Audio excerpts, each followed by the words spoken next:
શિવરાત્રી મહાપર્વની સર્વે અખાડાઓની અંદર તૈયારીઓ, એની અંદર તારીખ 5 થી 8 મહાશિવરાત્રી મેળો ચાલુ થાય છે. ત્યારે આજે એક વરિષ્ઠ સંતોની જે બહોળી સંખ્યાની અંદર સંતો ઉપસ્થિત રહી અને જે અમારી પરંપરાઓ જે છે પહેલેથી મહારાજ સૂર્યપ્રકાશ ભારતી હાથીગીરજી મહારાજ ત્યારથી અને આદિથી જે એક રવાડી જેને શાહી સ્નાન કહીએ છીએ એ રાબેતા મુજબ જે દર વર્ષે નીકળે છે એવી રીતે જ નીકળશે.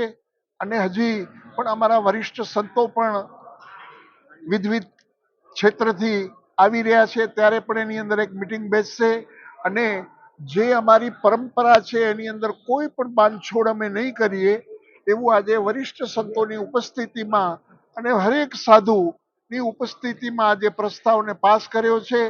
અને હરેક સાધુ સંતોને અને પબ્લિકને અમે ખાસ આહવાન કરીએ છીએ કે જેટલું બની શકે એટલું પ્લાસ્ટિકનો ઉપયોગ ન કરે.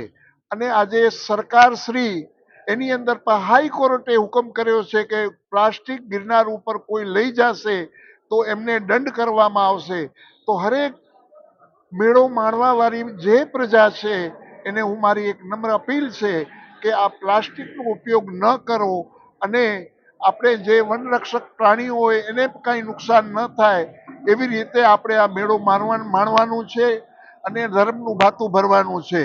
તો હરેક વ્યક્તિને તારીખ 5 થી 8 તારીખે આ શિવરાત્રી મેળો ચાલુ થાય છે, તો બધાને અમે પણ દિલ ભાવથી આમંત્રિત કરીએ છીએ, આવો મેળો માણો અને આશીર્વાદ સાધુ સંતોના લેવો.